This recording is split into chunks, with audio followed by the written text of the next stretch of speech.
नमस्कार दोस्तों, स्वागत है आप सभी का हमारे चैनल पर।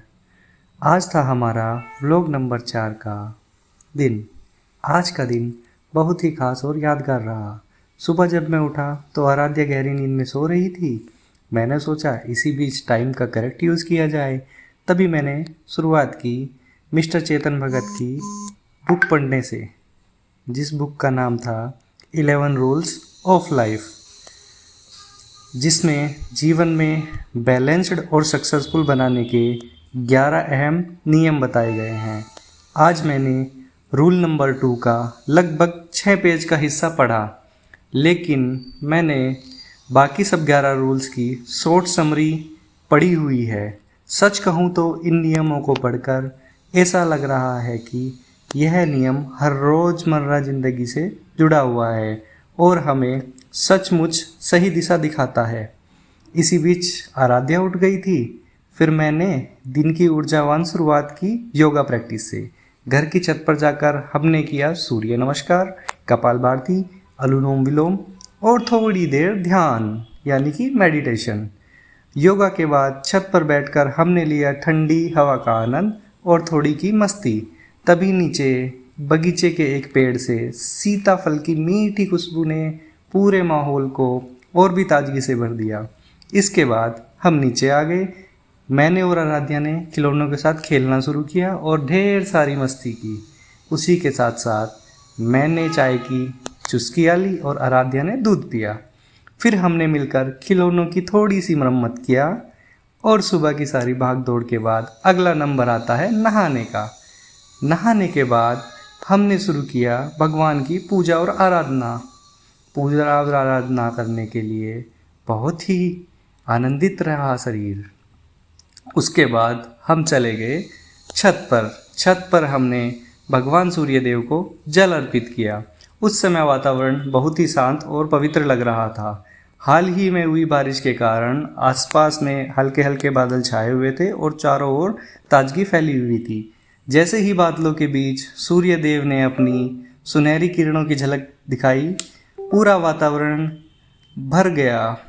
उस पल में ऐसा लगा जैसे मानो सूर्यदेव स्वयं हमारे जल अर्पण को स्वीकार करने के लिए आ रहे हों। सच कहूँ तो यह दृश्य बहुत ही मनमोहक और आत्मा को शांति देने वाला था, जिसने पूरे दिन को और भी खास बना दिया। उसके बाद आराध्या और मैंने की छत पर थोड़ी चहलकदमी और फिर निकल पड़े हम लोग नाश्ता करने की तरफ। आज नाश्ते में था कुछ खास, जो कि आराध्या का सबसे बड़ा फेवरेट खाना है। आज थी खाने में दूध की खीर, और दूध की खीर आराध्या को बहुत पसंद है। दूध की खीर का आनंद आराध्या और मैं दोनों ने साथ में लिया और खीर वाकई में बहुत टेस्टी थी, जिसका स्वाद बहुत ही अच्छा लग रहा था, जिसे मैंने और आराध्या ने बहुत ही अच्छे से एंजॉय किया। नाश्ता फिनिश करने के बाद मैं और आराध्या निकल पड़े ऑफिस की तरफ।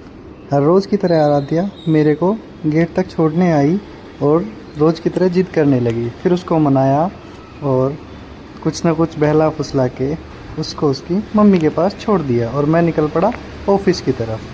हमारी गाड़ी आई, हम गाड़ी में बैठ गए और फिर हमने जाते हुए थोड़ा सा प्रकृति का नज़ारा देखा, जिसमें प्रकृति बारिश के बाद बहुत ही सुंदर दिखाई दे रही थी, जो कि बहुत ही मनमोहक लग रही थी।